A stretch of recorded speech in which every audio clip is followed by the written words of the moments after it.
Hello everybody and welcome to my EverQuest YouTube channel, where today I will be doing my personal walkthrough of the Ranger Epic 1.5, the HeartWood blade. Be sure to have your Epic 1.0 or the pre-quest done before starting this quest. I do have the pre-quest video on my channel if you need to check that out. So here we are in Eastern Karana, and we will talk to Ethel. So just hail her and go through the text dialogue. Here's her location. She's easily trackable from the zone in. So what she'll want you to do is to go to Wraith Mountains and forage a tuft of Sickly's Maiden's Hair. Quick trivia, this is actually the very first step in the Druid 1.5 as well. For those who have watched my Druid 1.5 video, it's pretty weird. Okay, now go back to Eastern Karana and hand it to her. So just hand her the item, and I'll have the text dialogue up here in case anybody's interested in the lore of the quest. So now we need to go to Surefall Glades next and find an NPC named Karana Finisk. So here we are in Surefall Glades. And this guy wanders, so make sure that you have tracking up. This is actually where I found him here on the map. He'll also be around this area though. So hand him the tuft of Maiden's Hair. And in return, he'll hand you a borrowed medicine bag and 6 magic sample vials. Medicine bag is a 6-slot container. So here we have the bag and the vials.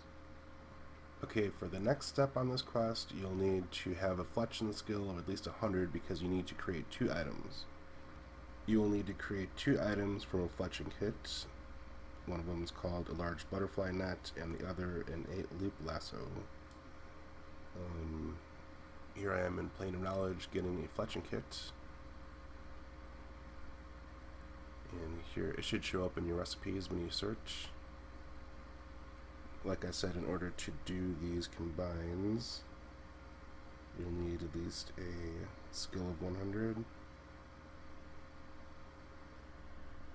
Okay, for the 8-loop lasso, you'll need to combine 8 Fribberous ropes and a Fribberous rope. The combine requires 1 Galandra nut, and it's forged in most Omens of War zones. I actually bought mine in the bazaar, so you might want to just check that before you try to forge them, and just combine it with 1 smithy hammer, which you can buy at any merchant, pretty much.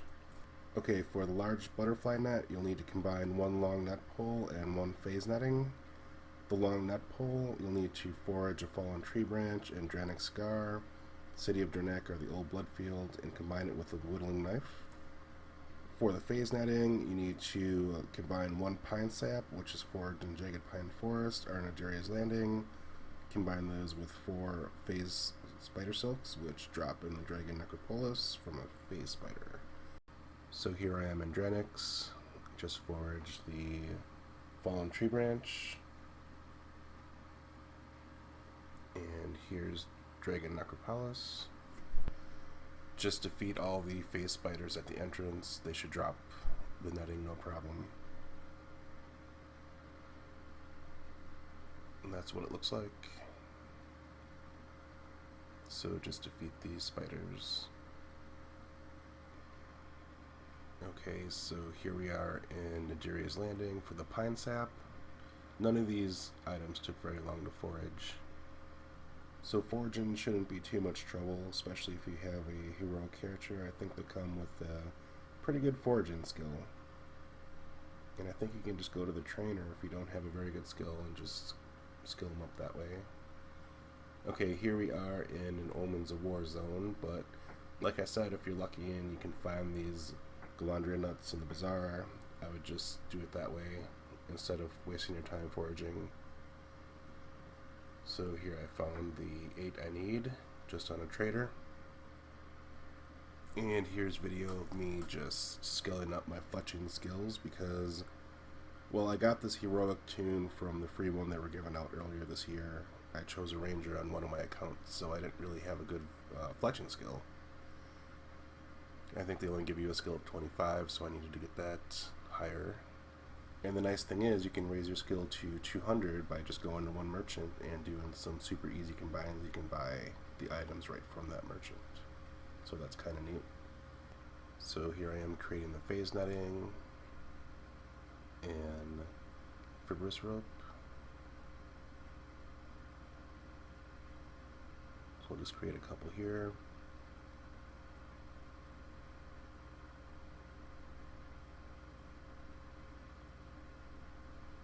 And here's the combine for the butterfly net. Oh wait, no, that's 8 loop lasso. I apologize. So here we combined everything to create the lasso. Here we have the combine for the long net pole.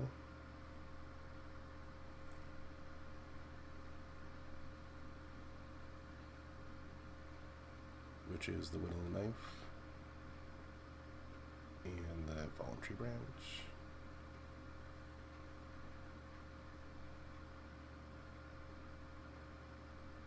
And the phase netting.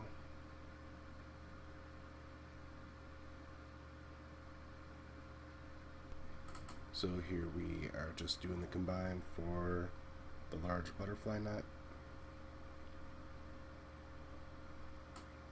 which we'll create, and we'll have both the items we need, and we're ready to move on to the next step, which is capturing animals. So the first location you might want to go to is in Siren's Grotto. You can do these out of order, and you'll need to capture a twitching swordfish, and I'll show you the exact location. Just go underwater and over the waterfall. Okay, and capturing these mobs is a little bit tricky because you don't actually kill them. You get them under 20% and you take off the weapon on your offhand and you turn your back to the mob after they're under 20, and they should appear on your cursor. It should take a little bit, up to a minute or two or more. So as you can see, the swordfish is at 17%. I have my back turned, and eventually he'll disappear and an item will appear on your cursor.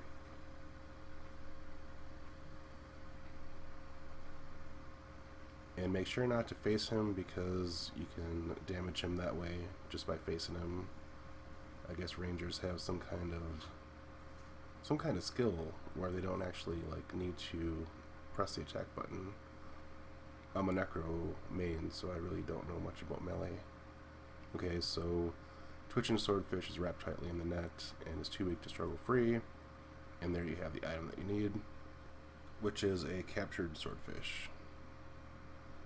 So the next place you'll want to go to is Kazakh Thule, and you'll need to find a sickly mosquito, and I'll show you his location from the entrance.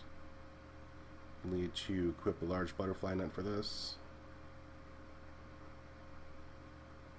just like you equipped the large butterfly net for the twitching swordfish.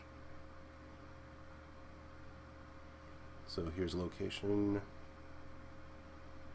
It's quite far inside.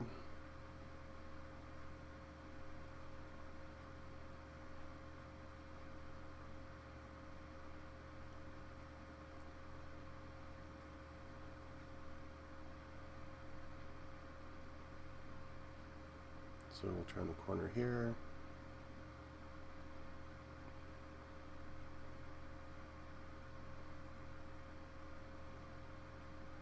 And his location is right in here to the left. So that's the guy we need. So equip the large butterfly net and just do the same thing you did with the swordfish. Turn your back to him when he's under 20%. And you should capture him. Should be a captured mosquito on your cursor. And we're on to the next step, which is in the Temple of Draga. The mob we'll need is a bloated Drogon spider, and you'll need to use the 8-loop lasso for this one. He's pretty close to the entrance. He's not too far inside. And this is the original Draga. It's not the new one with that was released with Empires of Kunark. It's the old one. So there's the bloated spider we need. And this one is actually a little bit difficult. If you're lower level, he spawns some ads.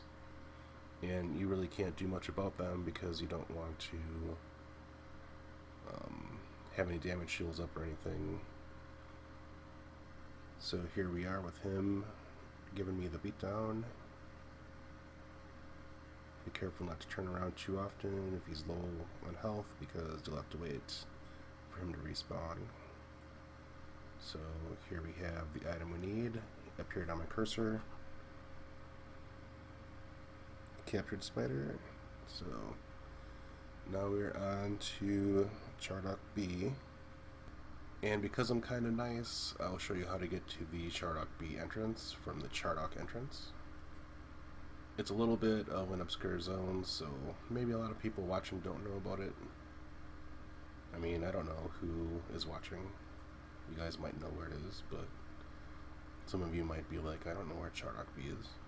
So, it helps to have levitate up, levitate through these tunnels. I think Chardok B made my most obscure zone video. I made a video on the most obscure zones in EverQuest. I think that was there. Okay, so float down over the waterfall, and there's a little button on the side that you press, a little lever, and you're in Chardok B. So here we are zoned in, and you can track the mob from the entrance. So here we go. We're looking for a leprous Chakotay, and you need to equip the lasso. Apologize if I'm not pronouncing that name correctly. And you just, when you find him, just do the same thing you've done. Oh, he's right behind this gate, kind of hidden in the corner.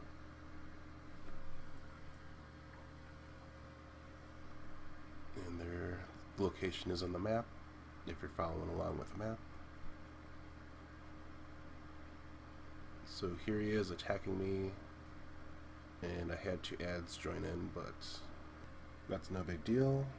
So after a while, there's the item that popped on the cursor, captured.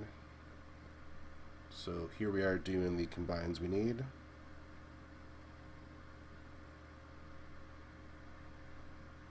We'll just combine one item with one sample.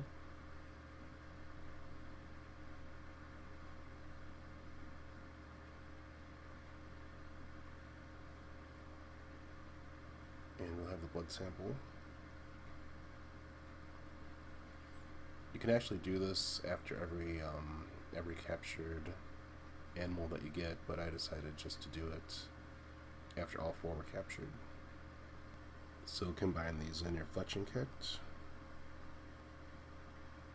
and once you have all four, combine them in the borrowed medicine bag to create a closed medicine bag. So you combine the four samples in the borrowed to create the closed. So we'll do that here. And then you give them back to Corin. So there we have the closed medicine bag. And we'll go back to Surefall Glades. And this time he's over here.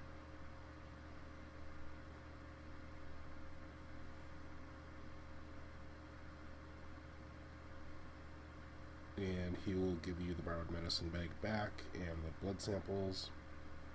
Okay, now you're off to collect 2 more blood samples. And you don't have to equip the special items for this. You can just use regular weapons. The first one is in Western Wastes. and you'll need to find a neuralgic huntress. You can just track her from somewhere in Western Wastes, and you'll need to loot the neuralgic Wolverine blood. So here she is. As you can see, you don't need the lasso or the net. Straight up fight.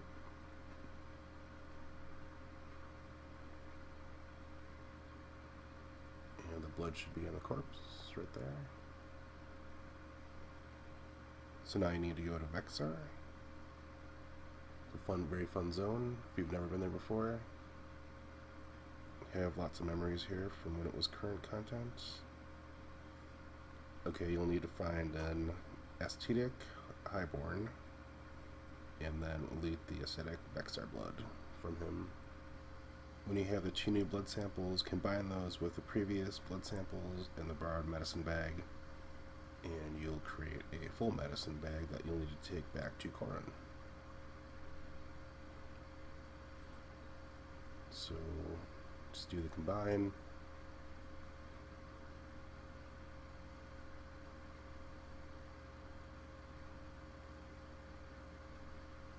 Hand it in, and he should give you a note. So there's Corn's note. Now we need to go to West Freeport and talk to an NPC named Shanna. And here we are zoning in. This is the easy way to do it. If you go in from Guildhall and just use the Arkstone stone, give it to the Guild Teleporter, and just zone in from there instead of going all the way to West Freeport and trying to make sense of the mess that West Freeport is right now, since they changed it from the good West Freeport. So here's her location.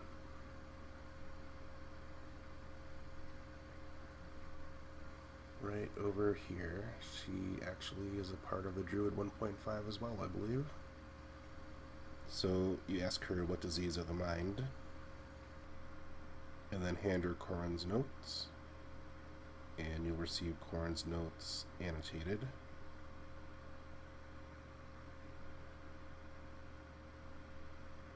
And here we go. Hand her the notes.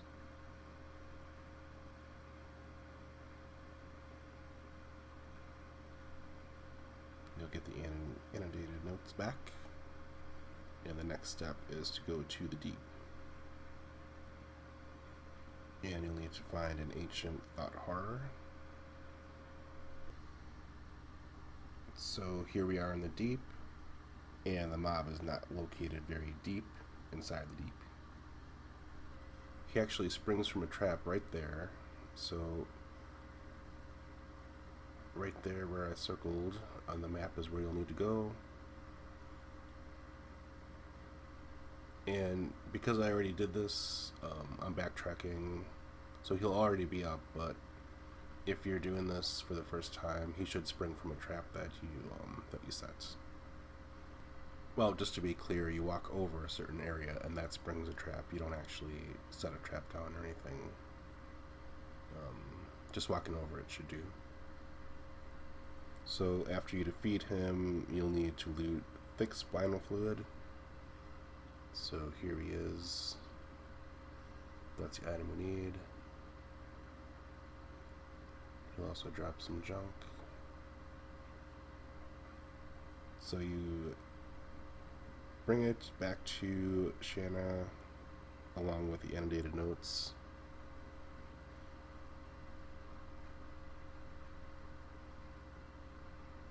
And in return, you should receive a mind crystal.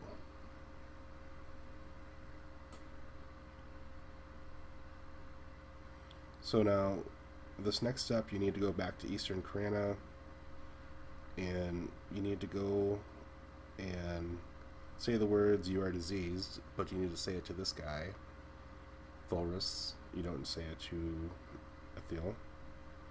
And you have to say it quite a few times. Like, I think I said it like 5 or 6 times, maybe even 10. And he just like kicks dirt at your feet until finally he he says something different, and you receive a red crystal and violet crystal. I actually thought I got stuck at this part, but eventually, if you keep saying that phrase, he will give you the crystals you need. Hand them back to Shanna, and you receive a letter to Corin, which you need to return back to Corin along with the Mind Crystal in Surefall Glades. So there's the text, and here we are in Surefall Glades, handing in the 2 items, and you should receive a red dogwood seed.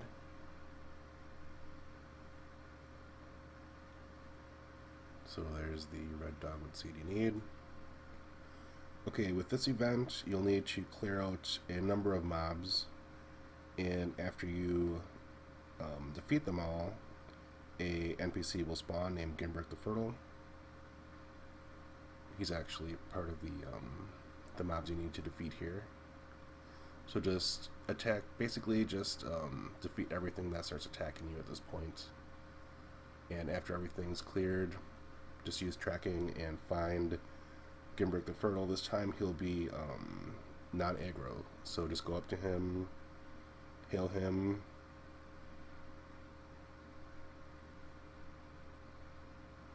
and you will receive Grimblick's blessing, and he'll despawn, and a chest should spawn there too. So now you need to go to Natimbi, and you'll need to basically do the same thing. You'll go to a certain area that'll show you on the map and how to get to it, and you'll be attacked by several mobs. So several mobs will spawn, and the one you need to concentrate on is Spiritbender Trenzar, and you'll fight him until Senville of the Mist spawns and goes aggro. Then you defeat Trenzar, and then you fight Senville of the Mist until he is around probably under 10%, and at that point he'll stop attacking you and you can hail him. So here I am going to the area that the fight will take place, and I have my Necro helping, although I could have done this solo. Maybe with a Merc. I don't know, I'm not very skilled with a Ranger, so I don't know, it's a really neat class, so I probably could have handled this myself.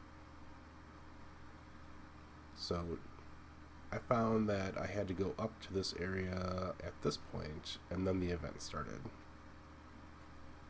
because I couldn't get it to trigger when I was going around the ruins over there, but I had to get to the end of this walkway and everything started spawning. So here we go, fighting Senville of the Mist.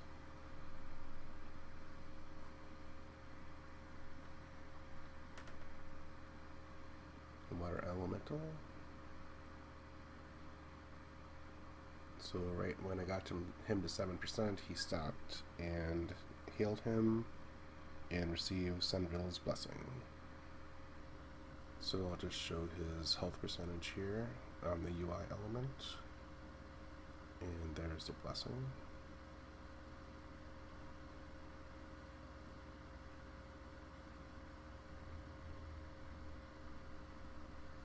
And here's the lore text that he gives.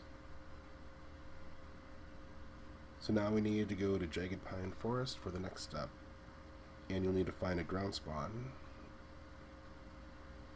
It'll be a 3-slot small container called Fertile Earth, and I'll give a location right here on the screen.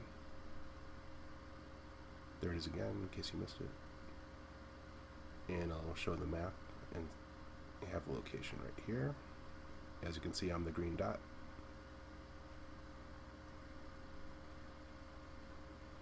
So now you combine the red dogwood seed, Gimbrick's blessing, and Senville's blessing in the container, and you'll see a tree start to grow right next to you.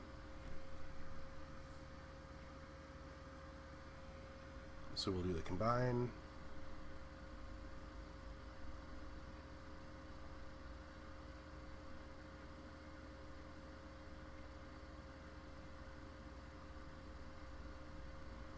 you'll receive a red dogwood heartwood and a spring dogwood seed.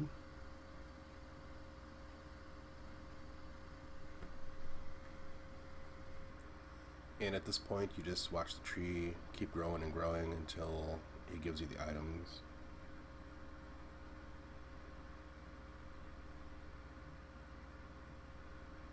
And there's the lore text for this guy.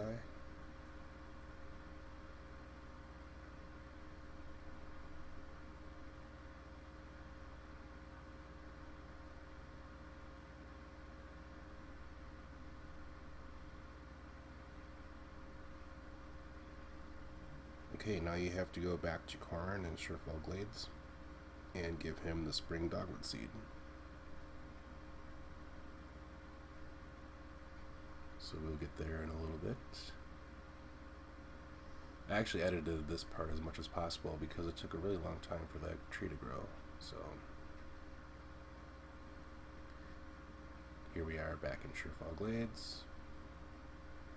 Give him the spring dogwood seed.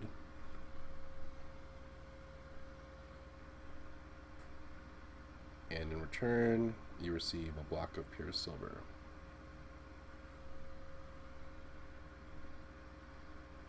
So now is the very last step in the quest. You'll need to go to the ruined city of Dranik, and I'll show you exactly where you will need to go for the last fight.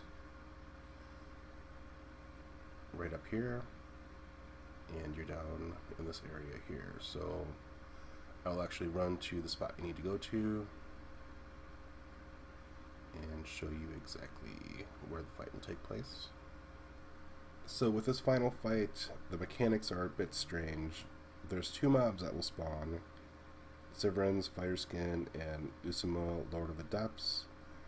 You'll need to defeat Severan's Fireskin, and you'll then need to defeat Usumo, Lord of the Depths, but you'll need to do it in a strange way because you'll have to take his health down like under 5%.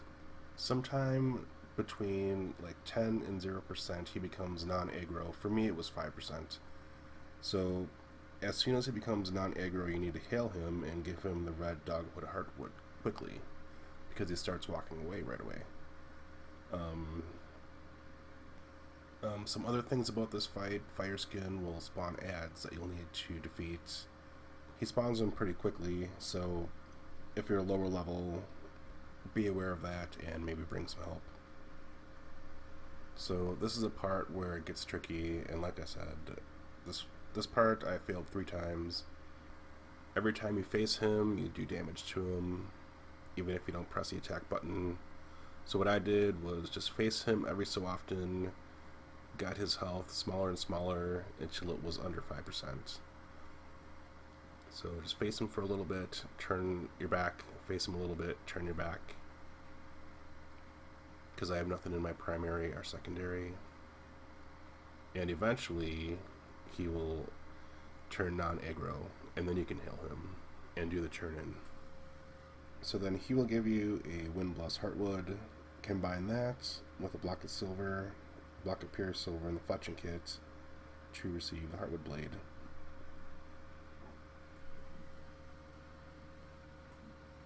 Some final thoughts about this quest. It was really an interesting quest to do. Having some of the steps be the same as a Druid 1.5 kind of, unless there's lore involved, it was kind of like, I don't know, a cheap way to shorten some quests or merge some quests together even though they weren't supposed to be. I really didn't pay attention to the lore too much, so maybe there's a reason why those 2 quests were connected the way they were. The item is nice. It doesn't look too flashy. It looks kind of like just a regular sword. The clicky effect Hawk Strike, I'm not sure if it scales up to level 105 while you level, or if there's some kind of level limit on it. I'm assuming there's not. Maybe some other ranger out there can chime in and offer his opinion, or maybe they know. So that should just about do it. Thank you for watching this video. Thumbs up if you want, thumbs down if you want.